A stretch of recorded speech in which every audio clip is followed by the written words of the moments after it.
Coming up, the Bahamas gets on board with BasicMed and thousands of pilots are getting BasicMed certified. And the Bahamas throws a party to encourage you all to use that certificate to come visit.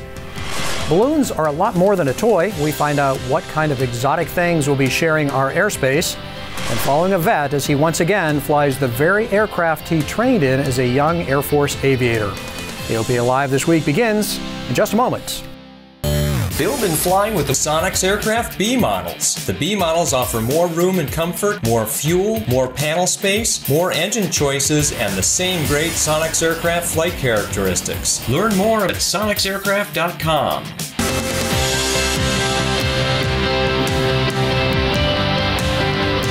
This is AOPA Live This Week with Tom Haynes and Melissa Rudinger. Welcome to AOPA Live This Week. I'm Tom Haynes.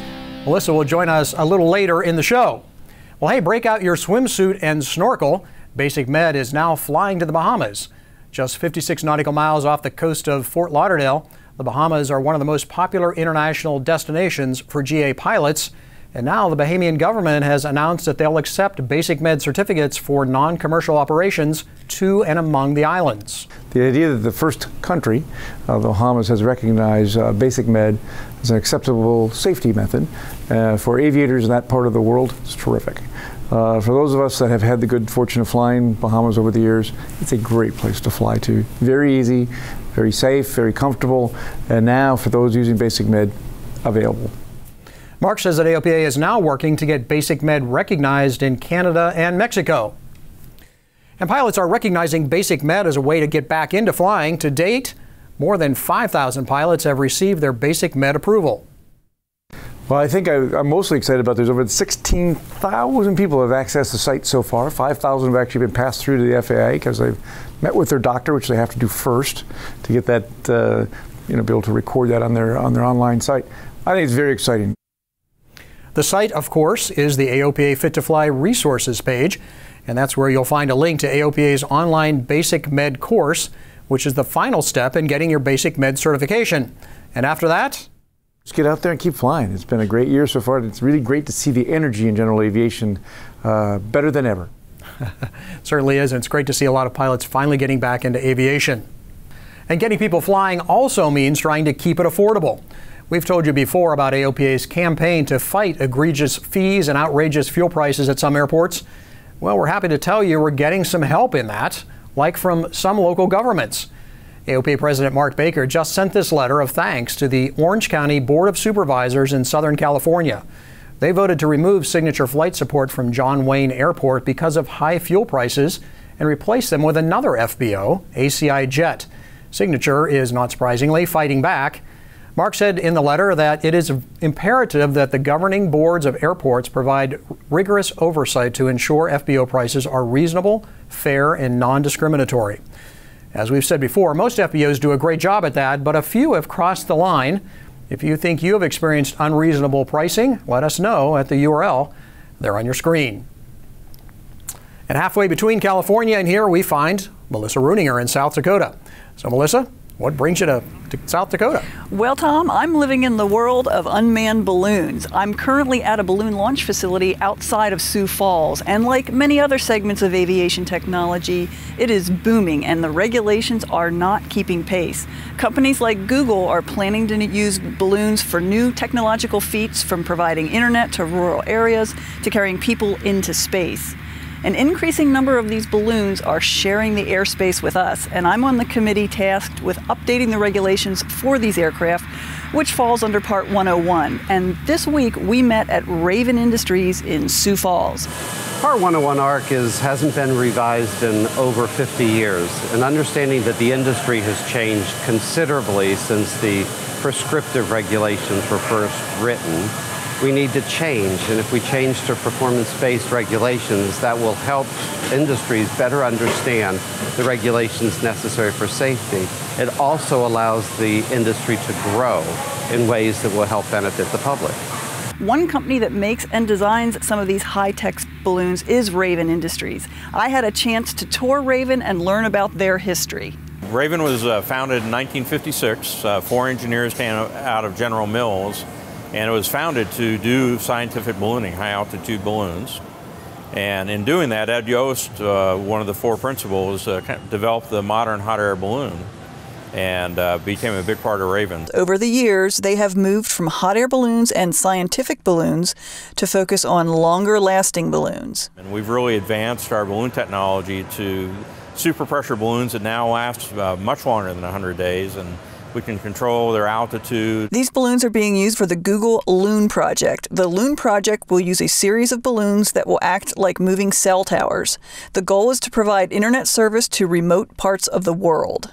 There's billions of people in the world without internet connectivity, and so we're really hoping to change their lives. The Loon balloons are manufactured in Sioux Falls, and we took a tour and learned about the production process. We build super pressure balloons up to over 18 million cubic feet, over 500 feet long, but the processes are all the same. It's using a custom polyethylene blend, heat sealing techniques, and special materials to make the balloon come together. Raven is a market leader in balloon production, and they are hoping to continue to expand. I'd humbly say we're best in class, and we're really trying to build upon that, expand our engineering, extend our designs and our materials to develop the next generations of balloons. So we really see an exciting future for balloons.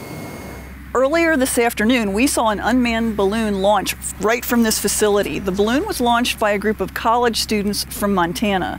Balloons like this one will be used to capture the total solar eclipse coming up on August 21st. The Montana students developed equipment that will live stream from the balloons to the NASA website on Eclipse Day. Dozens of universities across the country will also be launching balloons to capture the eclipse. The students at Montana State have been able to design and build all of the different payloads that all of the teams are going to use, and all of the other teams get to have that experience of practicing and tweaking with the different technology that's being used, which is really very interesting and amazing experience for them going into the workforce. So Tom, there is lots going on in the unmanned balloon world, and it will be exciting to see where all this technology leads. Yes, it will. So thanks, Melissa. It's interesting to hear that Raven developed the modern hot air balloon. Did you ever fly a Raven balloon in your professional ballooning days? I did. In fact, I was really excited to be here because the gentleman that founded this company, a guy by the name of Ed Yost, is considered the father of modern hot air ballooning. Just Google his name, you'll see it come up. He developed the modern hot air balloon, and I did fly Ravens. Ah, okay. So a little trip back in time for you. Truly was. Thanks. All right. Well, hey, the Trump administration wants the authority to track, hack, and destroy any type of drone over U.S. soil, according to the New York Times. The newspaper uncovered draft legislation that would give the government power to destroy any drone that had entered an area designated for special protection. Think stadiums, the White House, Mar-a-Lago. Classified briefings on the bill are scheduled with congressional committees for next week. And they may not know who owns the destroyed drone, though. That's because the D.C. Court of Appeals has ruled that the drone registration rule is against the rules. The court agreed with a model airplane hobbyist that the FAA Reform and Modernization Act of 2012 prohibited the FAA from regulating model airplanes. And the judges said non-commercial hobbyist drones are model aircraft. So the drone registry is on hold for now. The FAA could appeal the decision. The court suggested that Congress may want to change that law. And Congress does have to pass a new law authorizing the FAA by September 30th. So drone registration, well, it could be in there. And what else might be in there? ATC privatization. At least that's what the Trump administration wants to have. We know because of what's in the federal budget the president sent to Congress this week. The president's 2018 budget, quote, reflects a multi-year process that will result in the transfer of day-to-day air traffic control from the FAA to a new non-governmental, non-profit corporation, end quote. It would also eliminate the ticket tax. That and a privatized ATC would make the airlines very happy. However, eliminating the ticket tax would also have the effect of driving up the federal budget deficit. But in the immediate future, the proposed budget reduces funding for FAA programs important to general aviation. We have all the nitty-gritty details on our website. But the most important note, just about everybody in Washington predicts that this budget won't pass without huge changes. Okay, let's take a change of pace and go back to the Bahamas. The island nation very much welcomes aviation visitors from the U.S., which is why they were so quick to jump on BasicMed, and they're always adding something to make the paradise even more attractive to aviators. That's very much the mission of the Grand Bahama Island Airshow, which marked its second year this past weekend.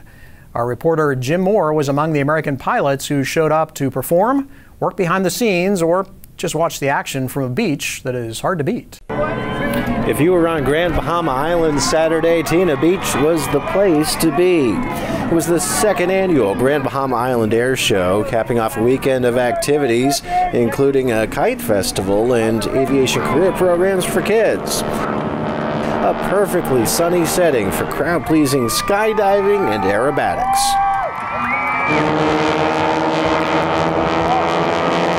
Still smaller than many air shows, it was significantly bigger than the 2016 edition, with an expanded lineup including John Black and his Super Decathlon. A combination of great food, music, and aerial entertainment brought the crowds. I think this is absolutely amazing. The crowd is definitely, I would think, broken maybe the 1,000 mark. The show began just a day after the Bahamas welcomed American pilots flying on BasicMed. We think that this is one thing that will definitely make it easier for private pilots and aviators, so we're very pleased.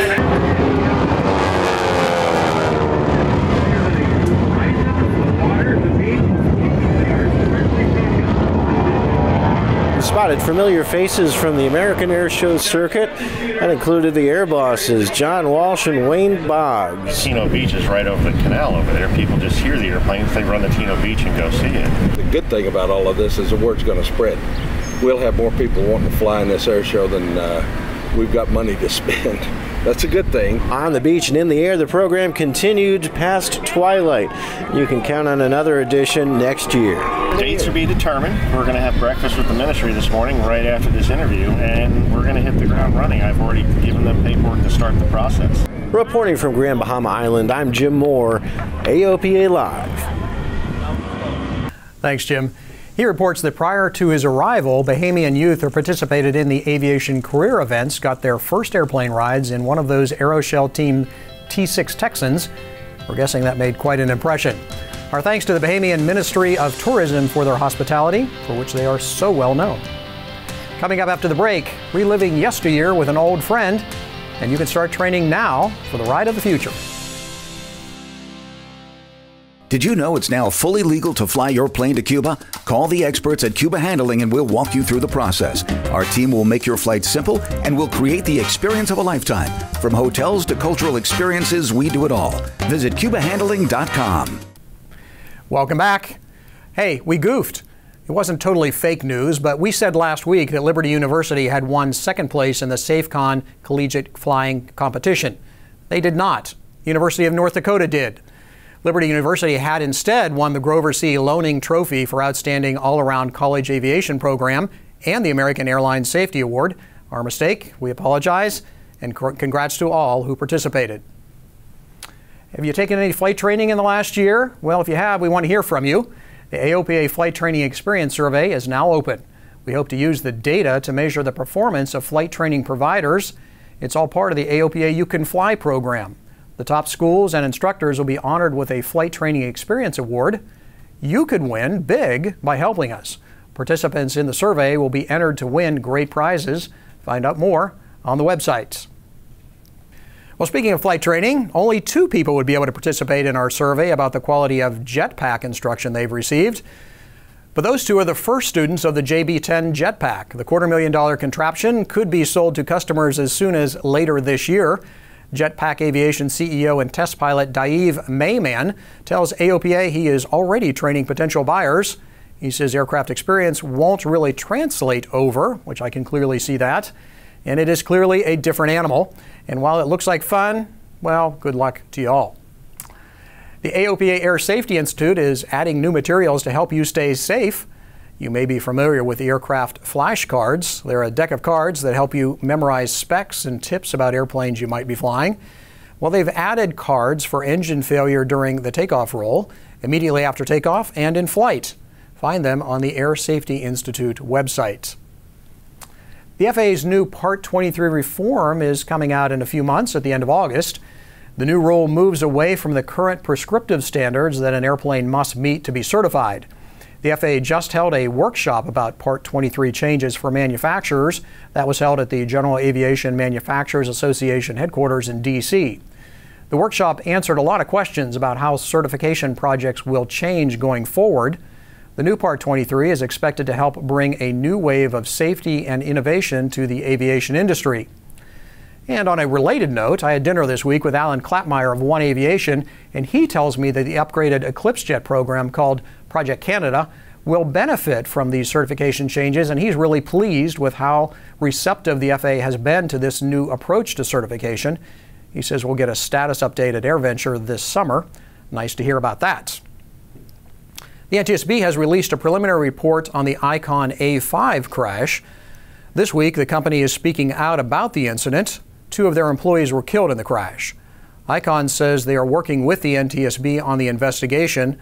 The preliminary report includes an eyewitness account that says the aircraft was flying low and slow when it entered a canyon. The witness told officials the airplane increased power, pitched up, and entered a left turn in the canyon before it impacted the side of the lake bank. Icon has a tribute to the employees on its websites. And finally, for Memorial Day, we leave you with a story about a veteran who is still an active pilot, one of the few active pilots who trained in B-25s as a young man. I got to ride along as he took the controls of a B-25 again after decades away from that cockpit.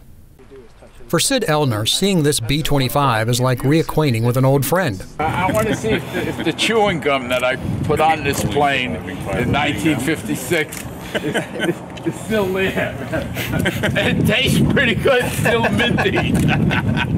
Today, Sid is flying a B-25 for the first time in 61 years. We start with a brief by B-25 Panchito flight instructor Calvin Peacock. It's always coming down, keep the power in, and then a normal flare. Be the long blade down. From there, we load up for the flight over Delaware.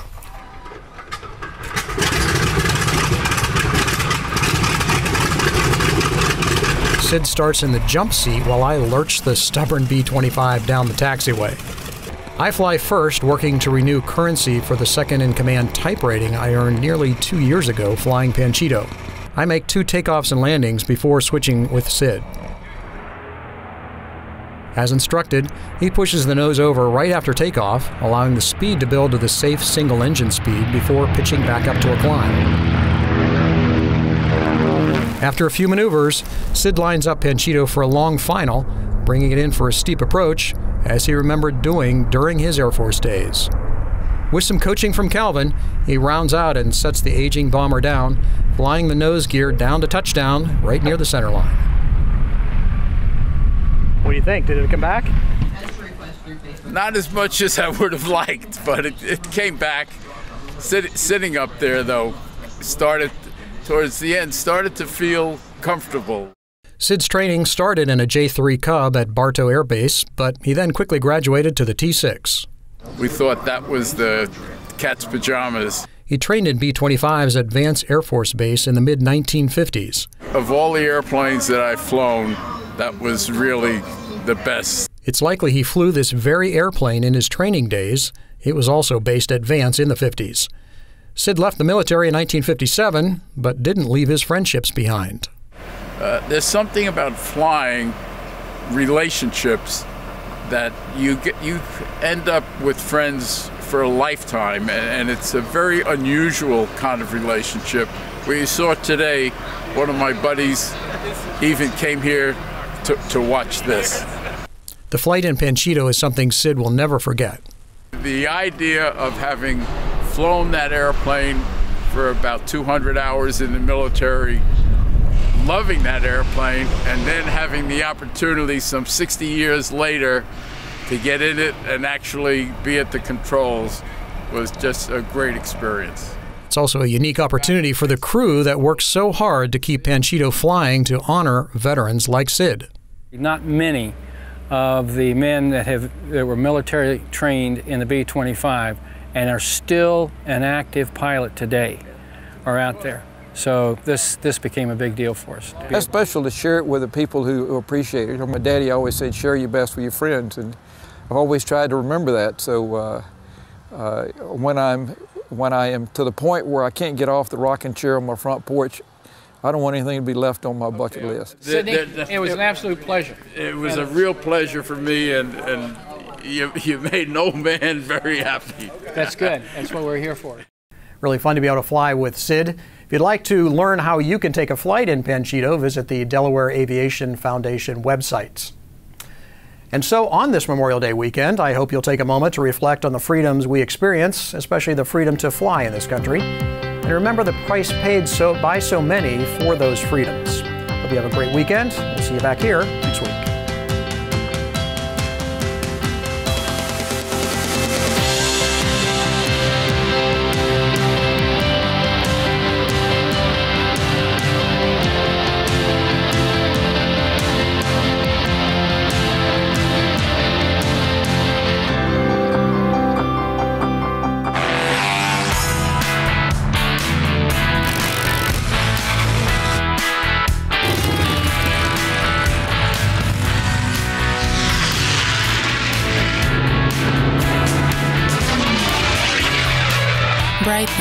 Instruments for professionals.